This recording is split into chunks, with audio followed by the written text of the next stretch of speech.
Hi guys, Kev from Smoky Joe's here, and today I am doing reviewing from home. So I just wanted to do not a too long a video, but just a quick video for all those of our customers that are buying online and they're buying starter kits, and they're not getting the sort of help and guidance that they need from people like that come in the shop or they go to other e-cig shops or whatever. So getting into vaping really and starting off 101, and I want to walk through the kit a little bit and do a little bit of maintenance as well, because I am seeing more and more stuff coming back that, you know, if it had just a little bit of a clean and it was maintained a little bit, then it would still be working, and you guys would be obviously still vaping and not upset that your vape doesn't work.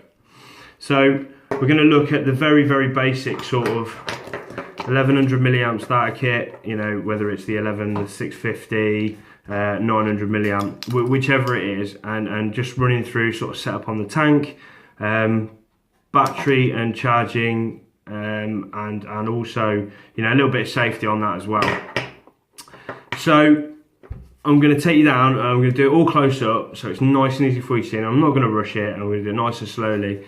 And even if you are a customer that has been in and you know, you just want to refresh yourself, this video is definitely for you.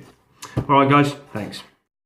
Okay guys, so once you've got your kit, you'll either have the 1100 kit if you're a bit more of a heavy smoker and you want the battery life to last a bit longer, a 900 version or a 650 version. Obviously the smaller the battery, the less time it lasts for you.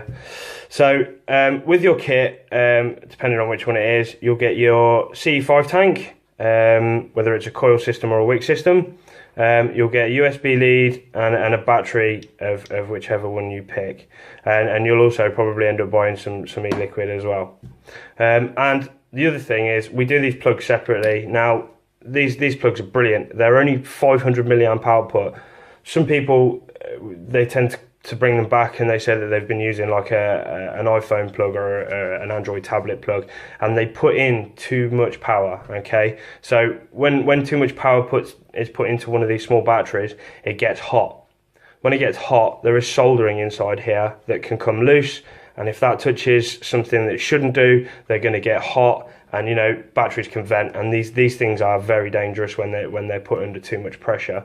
So please keep it low. I mean, even computers, PCs, laptops, stuff like that, they get power surges. So you know, it's always best to invest. I mean, these are £3 online, and you know, for £3 you're ensuring that there's nothing dangerous is going to happen. All right, so let's move on to the setup of this then. So here's your C5. Now this is an Aspire tank and pretty much comes standard with all our starter kits. A fantastic little tank, really hardy, changeable drip tip, so that will come out and you can put in anything you want, and these things open from the base and they're very tight, so they create a really good seal, so you get sort of less leakage issues from these ones.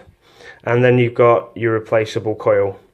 Okay, most of them now come with replaceables, and they just, when you want to take it out, they just unscrew. It's really simple. So when your coil dies, which they all do eventually, it's, you know, really easy to replace.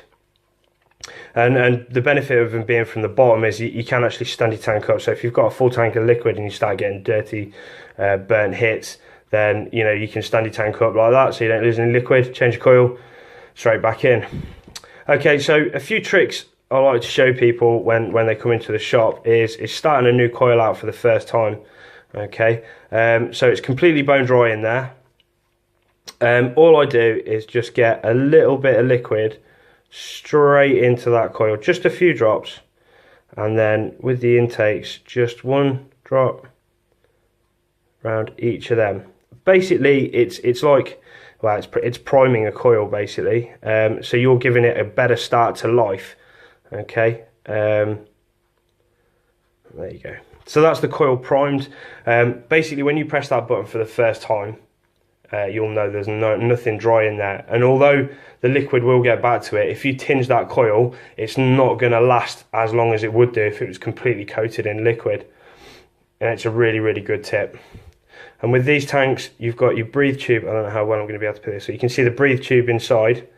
Okay, and all you've got to do with these is fill them up down the outside. I'll try and get this as well as I can. Just up to the pipe.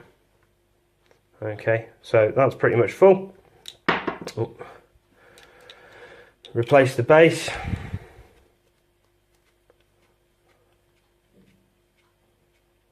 Okay, and that's it. So what you would find if you hadn't is you would see bubbles being produced from the intakes. Okay, if it wasn't quite ready to go. This one is completely ready to go because it was a used coil before. So keep an eye on that. I mean, you can leave it for a couple of minutes, give it a bit of a shake, roll it around a little bit, just get that juice wicking as best it can before you press that button. So once that's done, you can screw it onto your battery and you're good to go. 1, 2, 3, 4. There we go. And you can sort of hear that heating up brilliantly. Okay, so that's pretty much your setup. Once you've done that, you're ready to go. So now then, I just want to do a little bit on the battery maintenance. Just lately, you've seen quite a lot of people. They're getting dirt and they're letting the liquid sit in here. Once every day, when it comes to charging your battery, what you can do is just get a little Q-tip and go in the top and give it a good sort of wipe out. I mean, if it gets really gunky in there, you could use a little bit of alcohol, surgical spirit, just a little bit on the end of a Q-tip, and just give it a wipe out, and then wipe on your threads as well. If you were to do this every night or you know, once a week, it's going to keep this battery running for a lot longer. Okay, so you'll make more use out of it. Other than that, obviously keep an eye on the charger itself as well, you know, because if you're not cleaning it and you're screwing it onto here, you know, this is going to get dirty. You're going to start losing connections. You know, your battery could stop charging because of that, which is a case I've seen a few times just recently. So yeah, always keep an eye on it. You know, anything you keep clean is going to last you longer, and that's pretty much it. Other than that, I will be doing a proper battery safety video at some point soon, but I hope that helps. And if you do have any questions or anything, just message us on the Facebook page or at smokeyjoes.biz, and we'll help you out as much as we can. All right, guys, thanks, and I hope that helps. Bye.